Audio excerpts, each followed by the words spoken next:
Welcome to the new cyber frontier, bringing you the latest news, trends, and hottest topics that focus on advances in cybersecurity and cyber industry economics.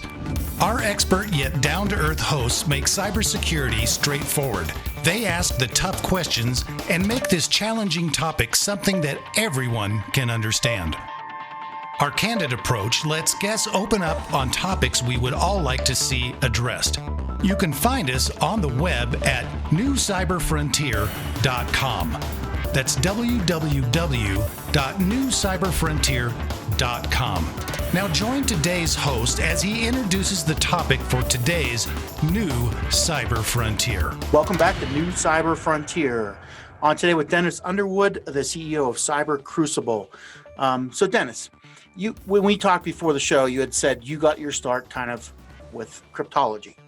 Some people might not even know what that is. Give us your definition of what that means.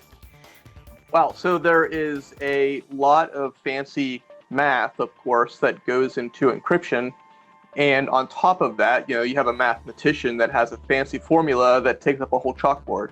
And then you have a bunch of developers and engineers who have to figure out how to implement that encryption, that math formula in a way that doesn't leak any of the keys or other secrets to other developers out there, or other users. So for us and for me, it was always about, in terms of like threat hunting, and the focus is always, okay, well, encryption is hard. Cryptography is very, a lot of math, and it's very difficult to do correctly. So it should come without surprise that the criminals and the hackers out there who are doing, using encryption to try to hide their evil ways, they make mistakes and don't do things properly as well. Honestly, just like everybody else, just like the good guys too. But they don't have a whole team reviewing all their code, to make sure they did it right. So a lot of what we did was actually finding improper use of encryption and little mistakes to try to figure out where the bad guys are and what they're doing. Yeah.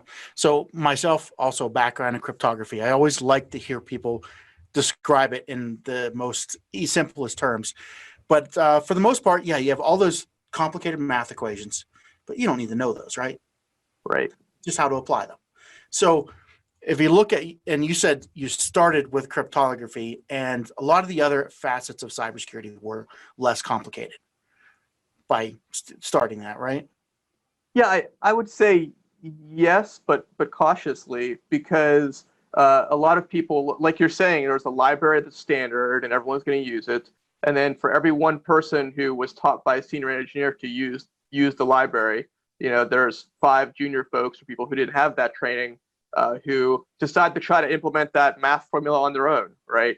And that's where things get weird. And that's why I say cautiously yes, because now, like with ransomware, for instance, yes, there is standard encryption, but you have to figure out what crazy ideas did this certain hacker developer have whenever they were implementing the formula, and then try to replicate those mistakes or those bad ideas. I like to comparing it, if there's a younger generation that has never heard of Airplane, that movie, or maybe seen it, and there's a scene I love where they're speaking jive, and it is English, but it's like a variant of English. It's like, slang. It's not the Queen's English, and they needed a jive translator, and it would think it was a nun, right? It's been a long time since I've seen it, but like, I guess the point was that, if your math professor or an expert like yourself is speaking the Queen's English of encryption, you got to figure out what slang these guys are using to have the correct interpretation of what's going on.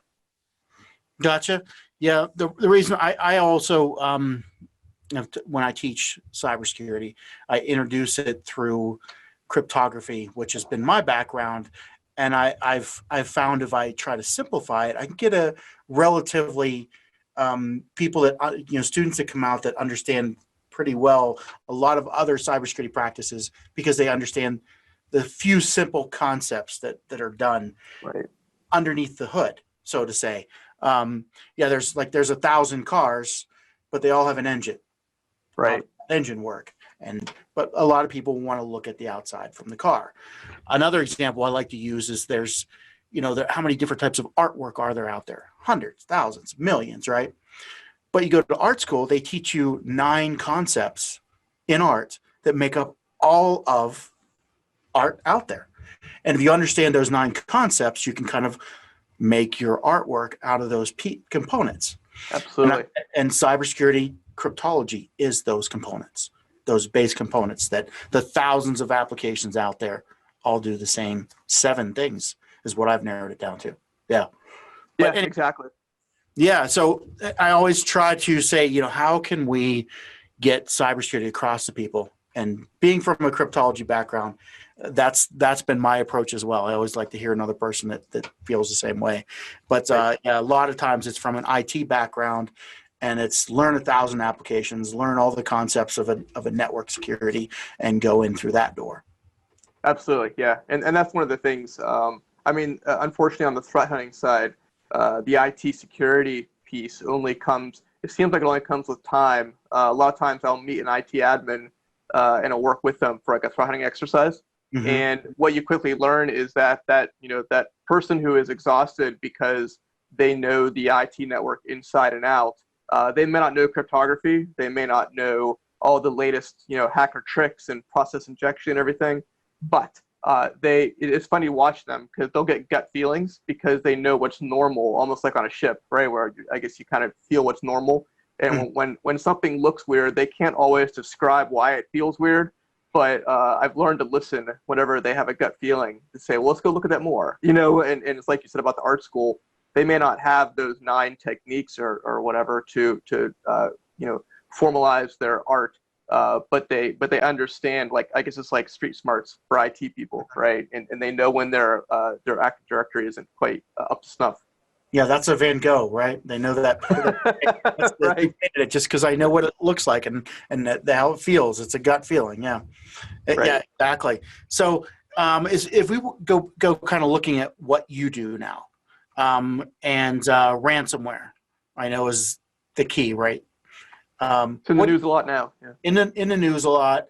Ransomware is the use of cryptography by adverse, or malware, or we always call them hackers, but we'll say threats to our way of life, right? And they've used cryptography to try to make havoc for us, right? Yep. But you look at ways to stop that. Talk about that a little bit. Yeah, sure. So it's interesting you mentioned like the 9 ways of art or whatever, which isn't my skill set at all, by the way. I'm not an artist. Let me tell you what they are. It's what are they? Yeah. Color, shape, form, volume, space, line, parallax, value, and there's one more. But those are the components. That's pretty crazy. Wow. Yeah. So I guess the point I was making was that the more professional criminals that are making the ransomware, that are more talented in cryptography, it's actually easier for us to work with because they have very high standards. They follow normal ways of doing things, normal algorithms. And then the amateurs who decided to wake up one day and decide to start trying to encrypt, it's a bit, it's about a right field, to use a baseball analogy, where you're kind of like, well, I don't know why they were thinking this was a good idea, but let's figure out what they did. But in terms of what we're doing is we actually started with, hey, how can we, despite there being formal, like we call it like AES and algorithms like that, formal NIST approved professional algorithms, how can we go ahead and decrypt the data even if they go ahead and use these proper techniques, because a lot of them were learning the tricks. The bad guys were, every time they lost a quote unquote sale, a ransom, because someone like me came along and was able to beat their encryption, they learned, right? They went back to school, they did some more reading. They were fixing all the easy wins. We started with decryption and said, how can we decrypt people's things, without them paying a ransom? A lot of it got into the description, convincing IT admins and security people saying, well, look, I was here before telling you that there were hackers, there were criminals in your network, you just didn't know it yet. Now I'm saying, well, it's not a spy anymore. That's just kind of like stealing folders. Now it's like having, someone with a bomb, and now the bomb's going to go off, only it's encryption, and you're going to lose valuable time and resources. And so I think ransomware is more visible there. They got it. Mhm. What we saw was that from the sales pitch perspective, people like to hear that you could, that the bomb will go off, but you can rebuild their house quickly, rebuild the office quickly. They liked that sales pitch much less than they liked me saying, no, I'm going to defuse the bomb before, Okay. I'm going to find it and stop it. Let's take a break here from our sponsors. We'll come back to that picking up after the bomb and talk about where we go from there. Be right back. Cyber Resilience Institute helps build strong cyber communities designed to prevent members from attack. Like building a neighborhood watch, it takes coordination and a sharing community to protect our identities and valuables in the virtual world. Typically, we hear that organizations know they need to do something to protect their cyber assets, but don't know where to begin. Let Cyber Resilience Institute help your community create an action plan. Cyber Resilience Institute will build your community or business marketplace so that it is designed to support a collective cyber defense. Contact them for more information at cyberresilienceinstitute.org.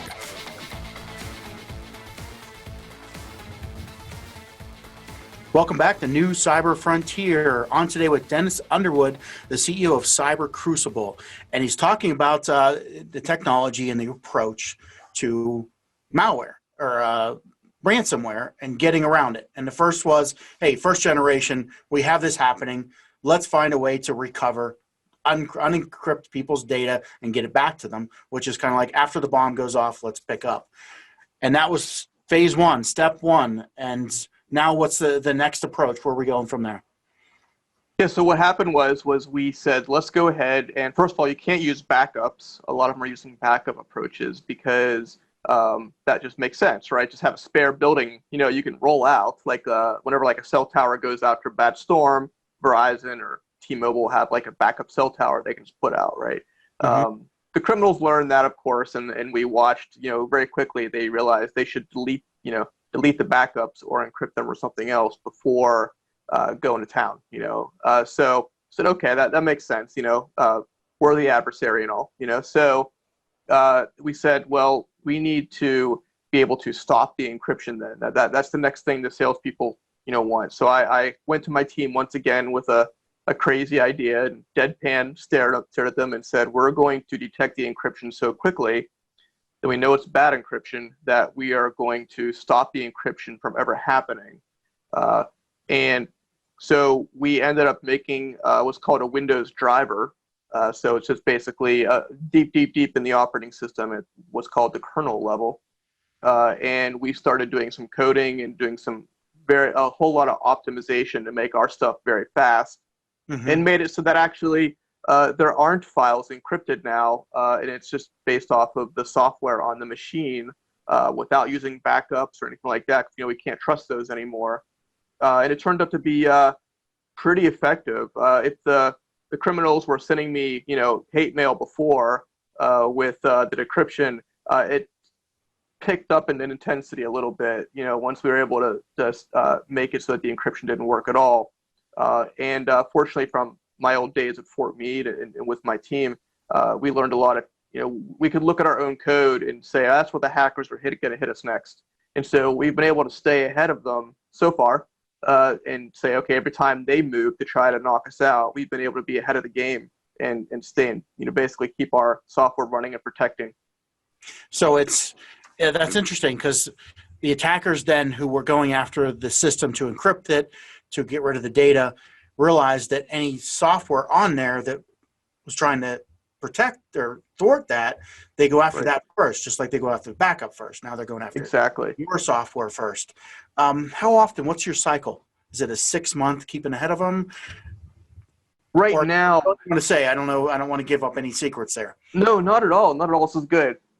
So I would say that we are seeing other pieces of software that are getting knocked out. And whenever we have a technique that, we attempt on ourselves and we try it on, on other things to see, okay, is this just a crazy problem that no one's dealt with, Mm-hmm. And unfortunately, it does seem that other vendors are getting knocked out. And let's be honest. Every hacker has his day, right? So eventually we'll have a bad day and we'll recover very quickly, right? The goal is not to have that happen, right? But this is part of, like, it's a military mindset, right? You know, you win some, you try to win all of them, but you're gonna lose once in a while, you know. So what we do actually is I'll say every 2 weeks to 3 weeks we put out an update.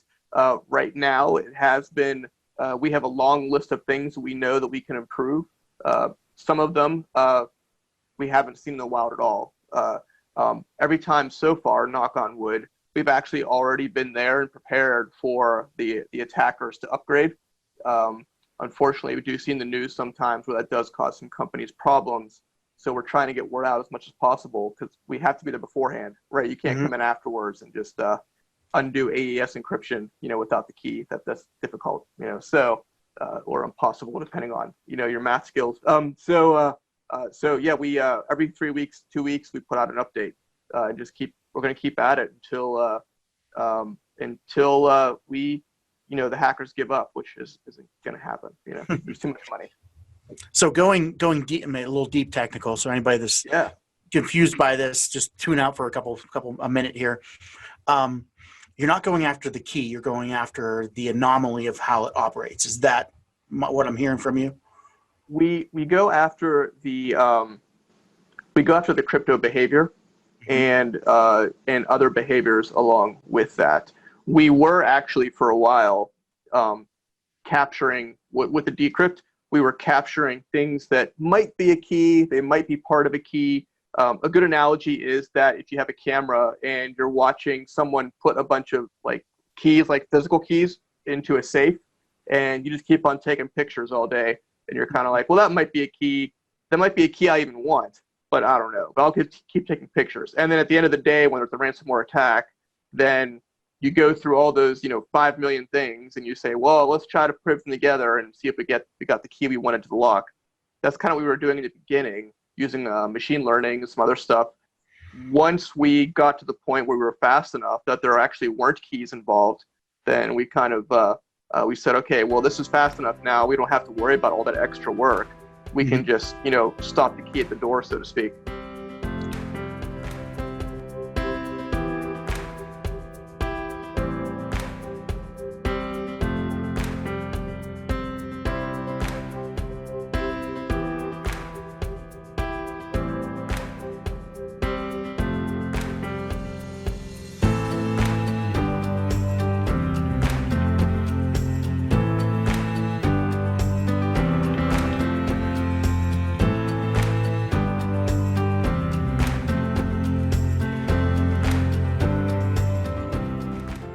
So, okay.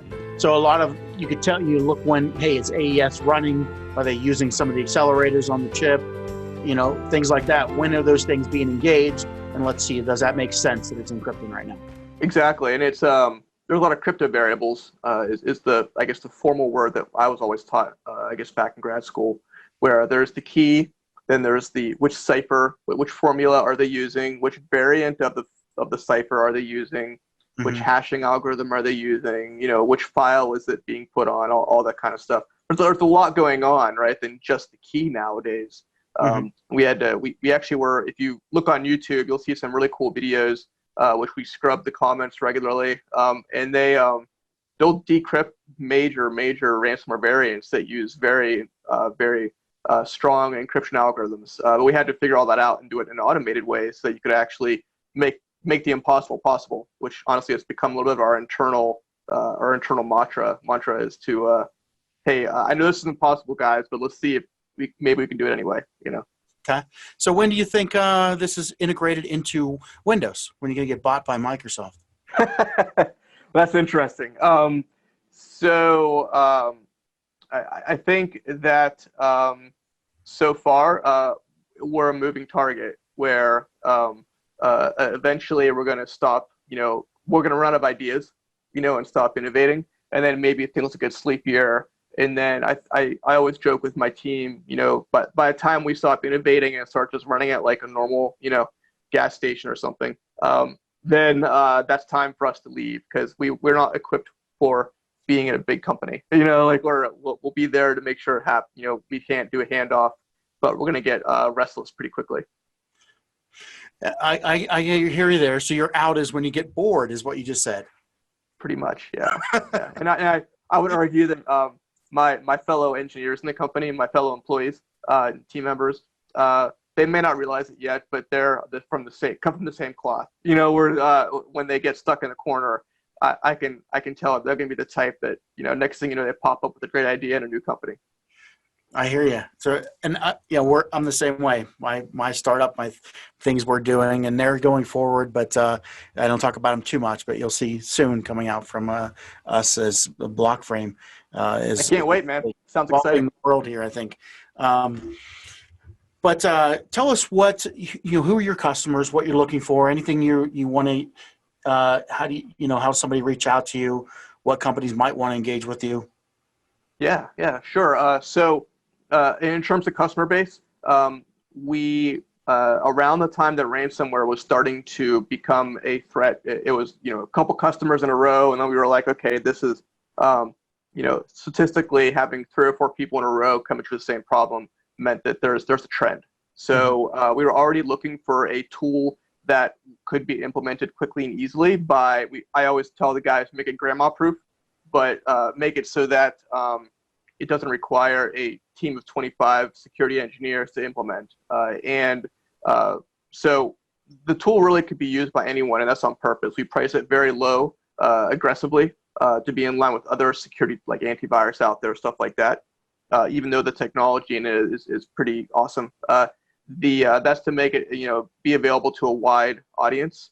We have had some great successes in healthcare and finance, for instance, manufacturing as well. That pretty much lines up with the targets for the ransomware people. So I think that's probably we're following the ransomware targets as much as anything, right? Where they've decided to go after certain audiences, and we're following that closely. Okay, so I wouldn't buy it for my home computer right now. We absolutely could. I mean, it's we have people that do buy 1 and 2 at a time. I always try. We have an e-commerce model where you can go and pay with a credit card and just buy a copy. And it's the biggest complaint we have from home users is that they don't know if it's running or not because we made it be super efficient and just kind of sit there, and so we have to show no overhead. It doesn't take much resources. You don't know it's running, just the background process. No, not at all. The old algorithm was a little bit beefier because it was kind of cool. Sometimes people would have maybe like a nurse or a radiologist or some kind of technician job like that.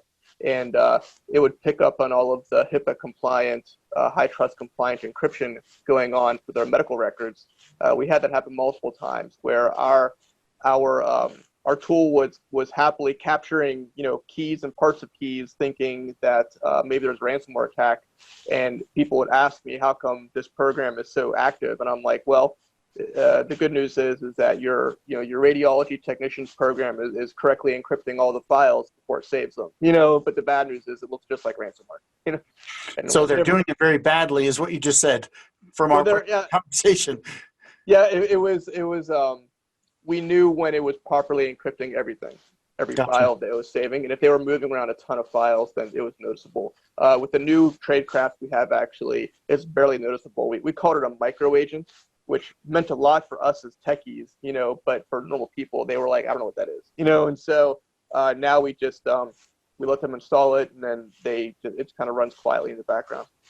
So we're looking all endpoints here. Do you do all Windows? Do you have a Unix version, Mac versions? What's your market? Yeah, so we have Windows desktops and servers right now because that's where the biggest threat was or is. We actually have an Android app.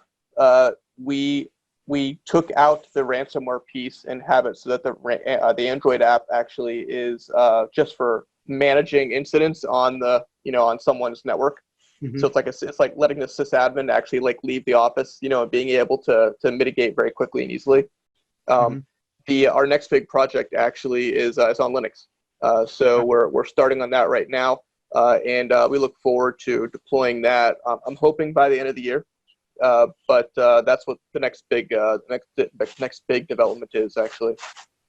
All right, and what website would somebody go to check out products or connect with you? Yeah, so they can go to cybercrucible.com. We have another website, ransomwarerewind.com. That name will have to change eventually. We're not actually rewinding encryption anymore, right? But we have that website as well, and you're going to see a lot of changes in the next, we'll say, month or so, because we've been doing a lot of graphic design work in the background to try to give us some more pizzazz, some jazz hands, So, yeah, look me up on LinkedIn as well. I'm very active there, and we have bi-monthly webinars that have a mix of business risk management type material, and also we have a section timestamped for hardcore developers because they like to stop in and ask really deep questions, and so they know me. So we like to have a time dedicated to them. All right. Well, thanks for joining today, Dennis. It's been great hearing from you. Yeah, thanks a lot, Chris. All right. Bye. All right. Let me save.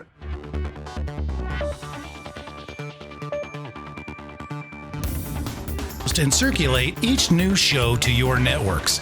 We keep you informed, bring you the latest news, explore new trends, and find the hottest topics. With New Cyber Frontier, you don't have to be a computer or cybersecurity expert, just get plugged in.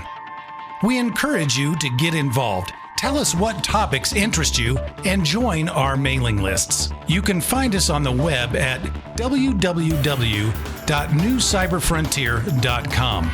That's newcyberfrontier.com. Check out our previous interviews and please let us know if there are any topics that you would like to hear discussed. See you next time on New Cyber Frontier.